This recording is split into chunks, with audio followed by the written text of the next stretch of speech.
ओम नमो भगवते वासुदेवाय नमः। श्री सत्यनारायण भगवान की जय। आज आषाढ़ पूर्णिमा के दिन आप सुनेंगे श्री सत्यनारायण भगवान की कथा। पूर्णिमा के दिन श्री सत्यनारायण भगवान की कथा पढ़ने अथवा सुनने से भक्तों की सभी मनोकामनाएं पूर्ण होती हैं। तो चलिए श्री सत्यनारायण भगवान की कथा शुरू करते हैं। शास्त्रों में इसका महत्व बताते हुए कहा गया है कि सत्यनारायण भगवान की कथा को करने से व्यक्ति को हजारों यज्ञ करने के बराबर पुण्य मिलता है। इस कथा में भगवान श्री हरि विष्णु के सत्य स्वरूप की कथा बताई गई है। इस कथा को करने या सुनने से जीवन में सुख संतोष की प्राप्ति होती है और सभी प्रकार के दुख दरिद्र दूर हो जाते हैं। श्री सत्यनारायण भगवान की कथा 5 अध्यायों में बटी हुई है। कथा के अनुसार व्रत में 2 बातों का विशेष ध्यान रखना चाहिए। पहला, किए गए संकल्प को कभी भूलना नहीं चाहिए और दूसरा, सुनने के बाद प्रसाद लेकर ही जाना चाहिए। प्रसाद का कभी भी निरादर नहीं करना चाहिए। तो आज की वीडियो में हम सुनेंगे श्री सत्यनारायण भगवान की कथा। इस कथा को सुनने मात्र से ही व्यक्ति के सभी पाप दूर हो जाते हैं। तो आइए सुनते हैं श्री सत्यनारायण भगवान जी की कथा। तो कथा को शुरू करने से पहले श्री गणेश जी का नाम लेकर शुभारंभ करते हैं। श्री गणेशाय नमः। बोलिए श्री सत्यनारायण भगवान की जय। एक समय की बात है, नैमिषारण्य तीर्थ में शौनकादि 88,000 ऋषियों ने श्री सूत जी से पूछा, हे प्रभु, इस कलयुग में वेद विद्या रहित मनुष्यों को प्रभु भक्ति किस प्रकार मिल सकती है तथा उनका उद्धार कैसे होगा। हे मुनि श्रेष्ठ, कोई ऐसा तप बताइए जिससे थोड़े समय में ही पुण्य मिले और मनवांछित फल भी मिल जाए। इस प्रकार की कथा सुनने की हम इच्छा रखते हैं। सर्वशास्त्रों के ज्ञाता सूत जी बोले, हे वैष्णवों में पूज्य, आप सभी ने प्राणियों के हित की बात पूछी है, इसलिए मैं एक ऐसे श्रेष्ठ व्रत को आप लोगों को बताऊंगा जिसे नारद जी ने लक्ष्मी नारायण जी से पूछा था और लक्ष्मीपति ने मणि श्रेष्ठ नारद जी से कहा था, आप इसे ध्यान से सुनिए। तो कथा को पूरा सुनिएगा, बीच में बिल्कुल भी मत छोड़िएगा। एक समय की बात है, योगीराज नारद जी दूसरों के हित की इच्छा लिए अनेकों लोकों में घूमते हुए मृत्यु लोक में आ पहुँचे। यहाँ उन्होंने अनेक योनियों में जन्मे प्रायः सभी मनुष्यों को अपने कर्मों द्वारा अनेक दुखों से पीड़ित देखा। उनका दुख देखकर नारद जी सोचने लगे कि कैसा यत्न किया जाए जिसके करने से निश्चित रूप से मानव के दुखों का अंत हो जाए। इस प्रकार पर मनन करते हुए वह विष्णु लोक में गए।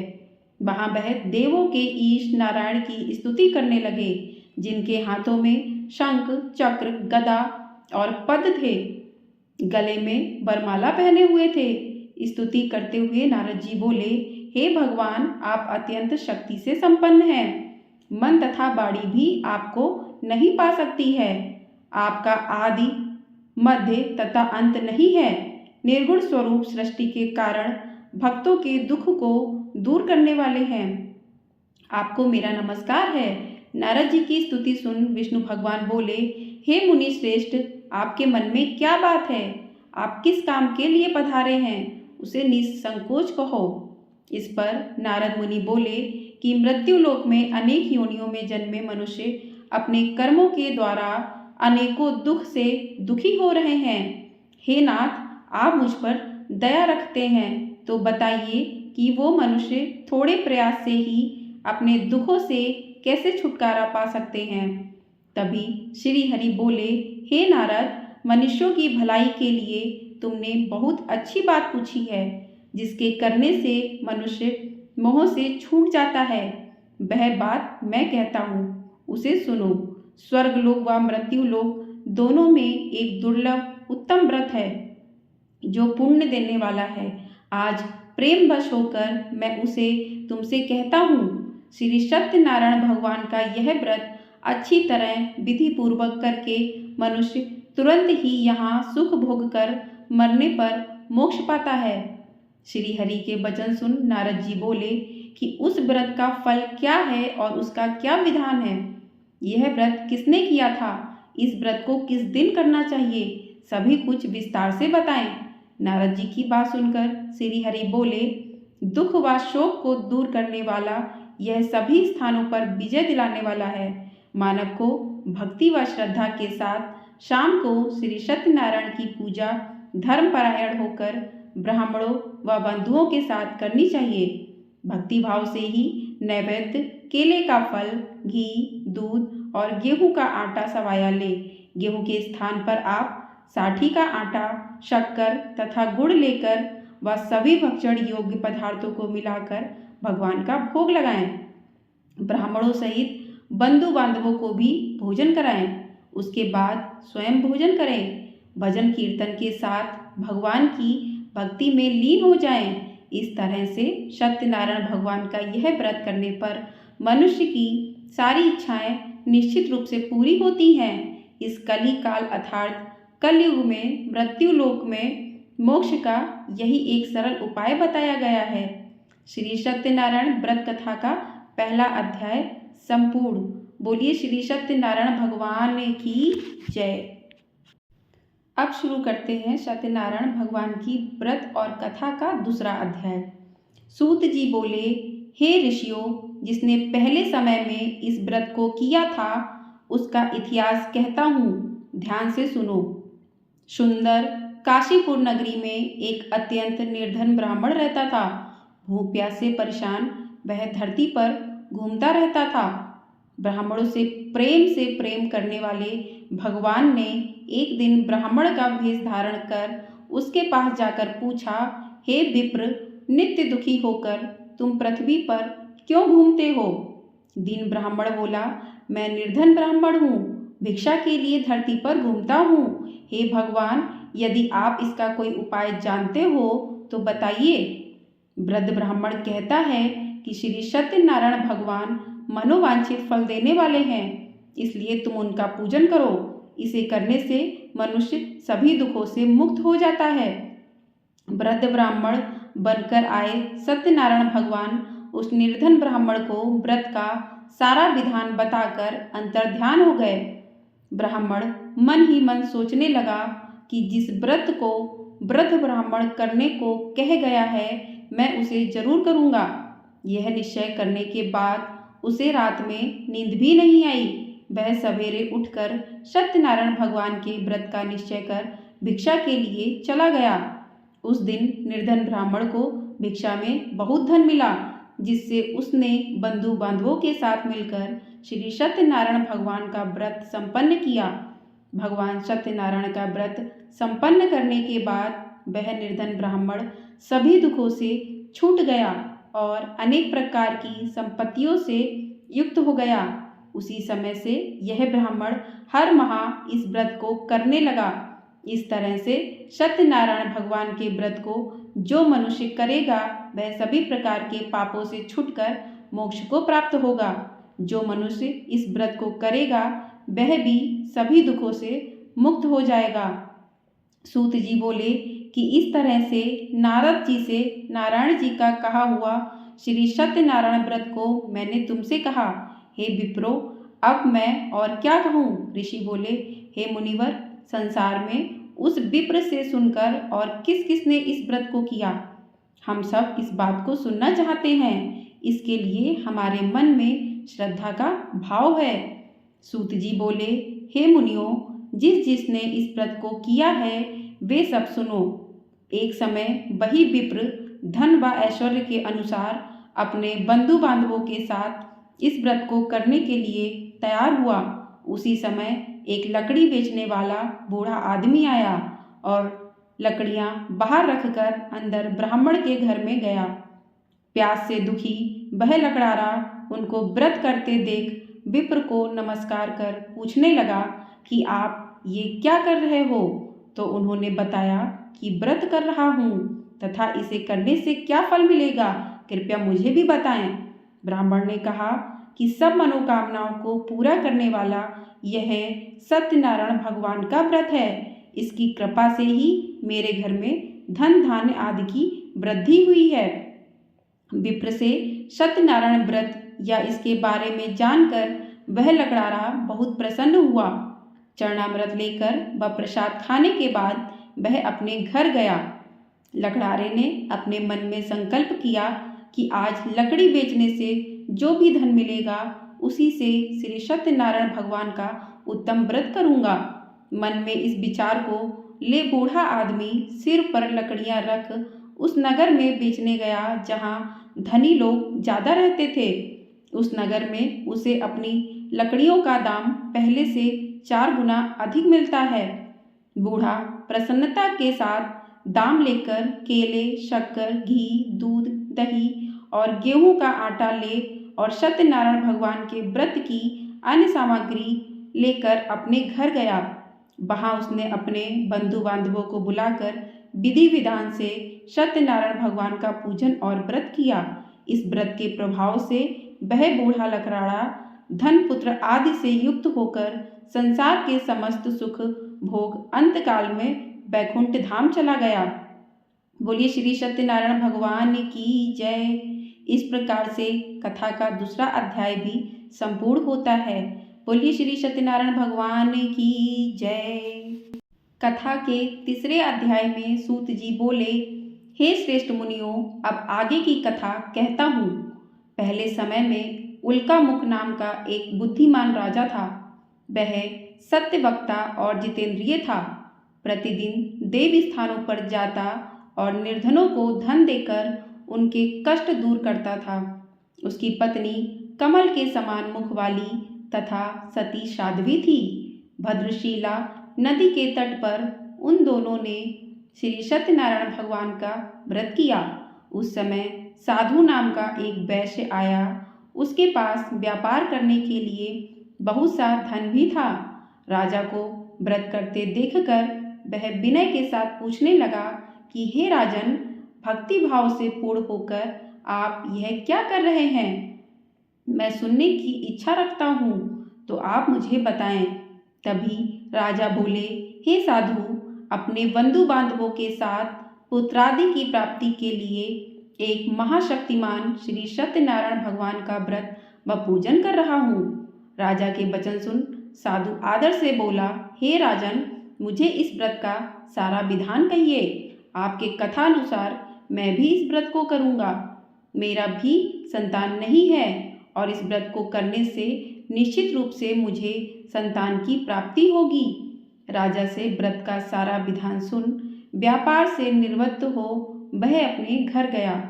साधु वैश्य ने अपनी पत्नी को संतान देने वाले इस व्रत का वर्णन कह सुनाया और कहा कि जब मेरी संतान होगी तब मैं इस व्रत को करूँगा।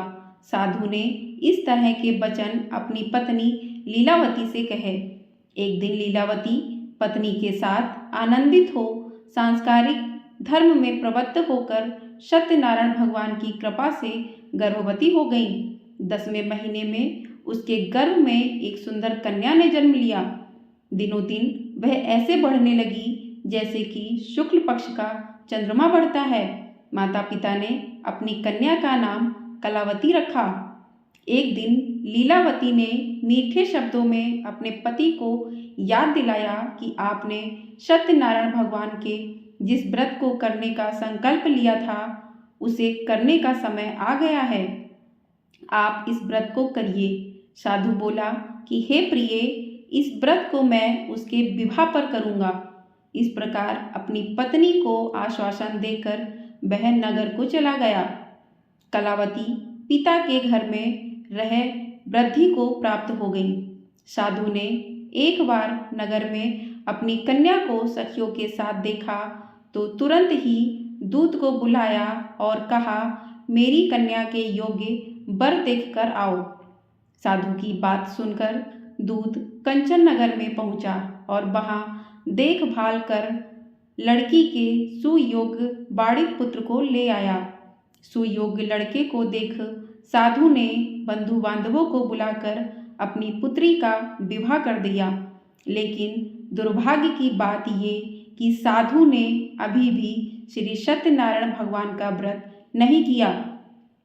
इस पर श्री भगवान क्रोधित हो गए और श्राप दिया कि साधु को अत्यधिक दुख मिलेंगे।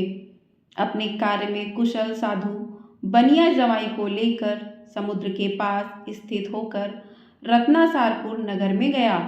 वहां जाकर दामाद ससुर दोनों मिलकर चंद्रकेतु राजा के नगर में व्यापार करने लगे।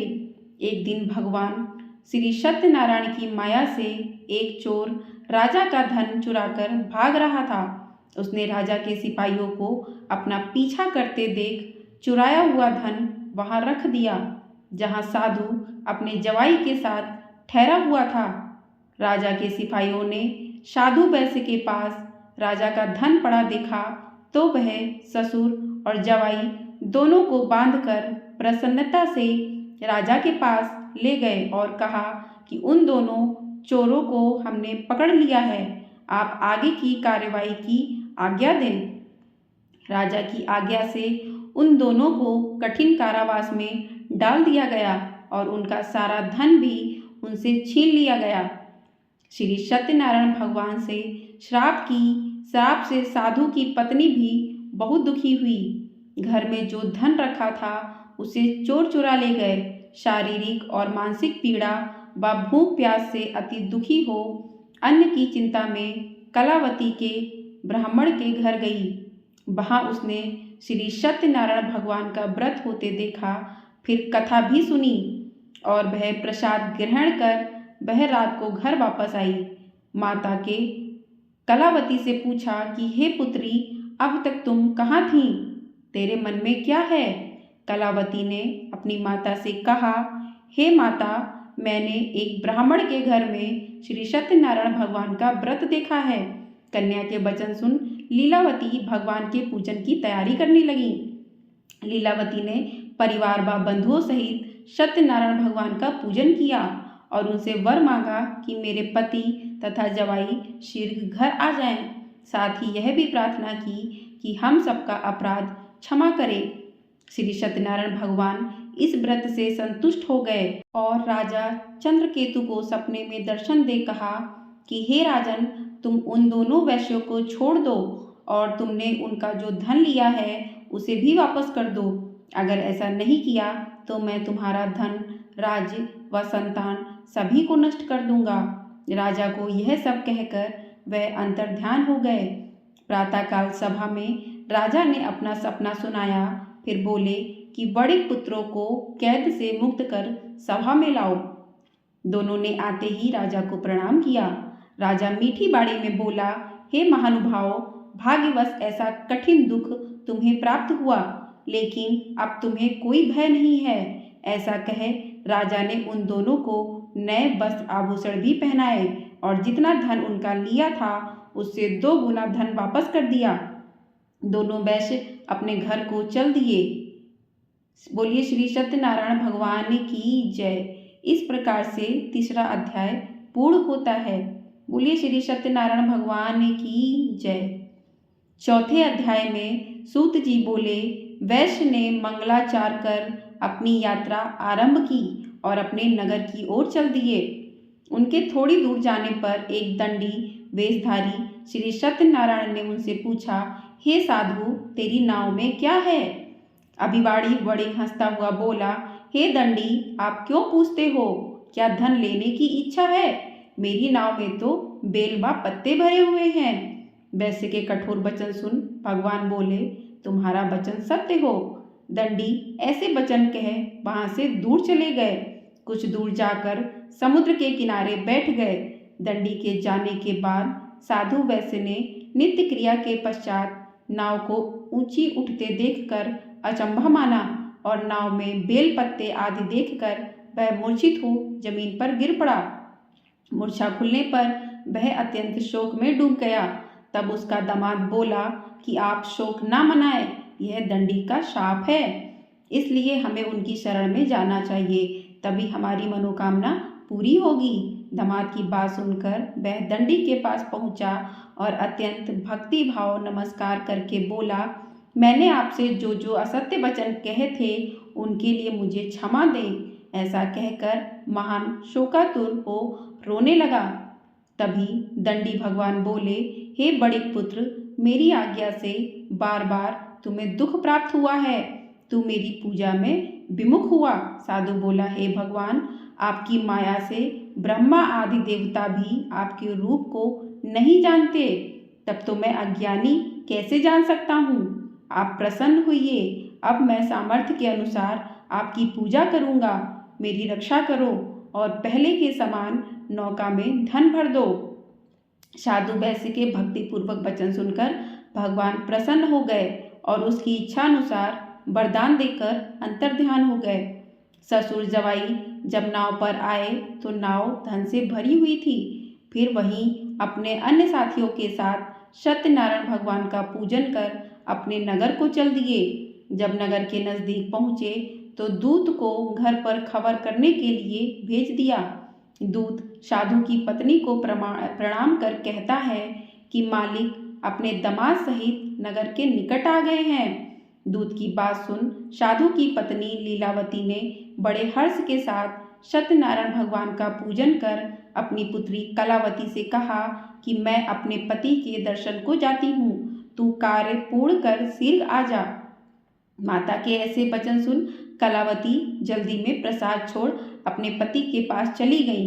प्रसाद की अवज्ञा के कारण श्री सत्यनारायण भगवान रुष्ट हो गए और नाव सहित उसके पति को पानी में डुबो दिया। कलावती अपने पति को वहां ना पाकर रोती हुई जमीन पर गिर गई। नौका को डूबा हुआ देख वह कन्या को रोता देख साधु दुखी होकर बोला कि हे प्रभु, मुझसे तथा मेरे परिवार से जो भी भूल हुई है उसे क्षमा करें। साधु के दीन वचन सुनकर श्री सत्यनारायण भगवान प्रसन्न हो गए और आकाशवाणी हुई कि हे साधु, तेरी कन्या ने मेरे प्रसाद को छोड़कर आई है, मेरे प्रसाद का निरादर किया है, इसलिए उसका पति अदृश्य हो गया है। यदि वह घर जाकर प्रसाद खाकर लौटती है तो इसे इसका पति अवश्य मिलेगा। ऐसी आकाशवाणी सुन कलावती घर पहुंचकर प्रसाद खाती है और फिर आकर अपने पति के दर्शन करती है। उसके बाद साधु अपने बंधु बांधवों सहित श्री सत्यनारायण भगवान का विधि विधान से पूजन करता है। इस लोक का सुख भोग वह अंत में स्वर्ग को जाता है। बोलिए श्री सत्यनारायण भगवान की जय। चौथा अध्याय समाप्त होता है। 5वें अध्याय में सूत जी बोले, हे ऋषियों, मैं और भी एक कथा सुनाता हूँ, उसे भी ध्यानपूर्वक सुनो। प्रजापालन में लीन दुग्धध्वज नाम का एक राजा था। उसने भी भगवान का प्रसाद त्याग कर बहुत ही दुख सहन किया। एक बार वन में जाकर वन्य पशुओं को मारकर वह बड़ के पेड़ के नीचे आया। वहां उसने ग्वालों को भक्ति भाव से अपने बंधुओं सहित सत्यनारायण भगवान का पूजन करते देखा। अभिमानवश राजा ने उन्हें देखकर भी पूजा स्थान में नहीं गया और न ही उसने भगवान को नमस्कार किया। ग्वालों ने राजा को प्रसाद दिया, लेकिन उसने वह प्रसाद भी नहीं खाया और प्रसाद को वहीं छोड़कर अपने नगर को चला गया। जब वह नगर में पहुंचा तो वहां सब कुछ तहस नहस हुआ पाया और वह शीघ्र ही समझ गया कि यह सब भगवान ने ही किया है। वह दोबारा ग्वालों के पास पहुंचा और विधि पूर्वक पूजा करके प्रसाद खाया तो श्री सत्यनारायण भगवान की कृपा से सब कुछ पहले जैसा हो गया। दीर्घ काल तक सुख भोगने के बाद मरणोपरांत उसे स्वर्गलोक की प्राप्ति हुई। जो मनुष्य परम दुर्लभ इस व्रत को करेगा तो भगवान सत्यनारायण की अनुकंपा से उसे धन धान्य की प्राप्ति होगी। निर्धन धनी हो जाता है और भय मुक्त हो जीवन जीता है।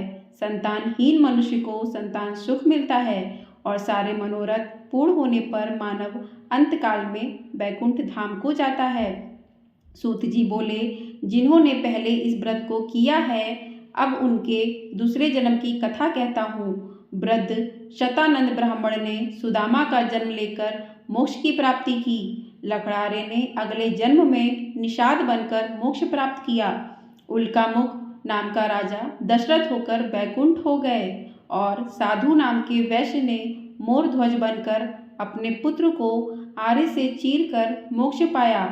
महाराज तुगध्वज ने स्वयंभू होकर भगवान में भक्तियुत हो कर्म कर मोक्ष पाया। तो इस प्रकार से सत्यनारायण व्रत कथा का 5वां अध्याय भी पूर्ण होता है। बोलिए सत्यनारायण भगवान की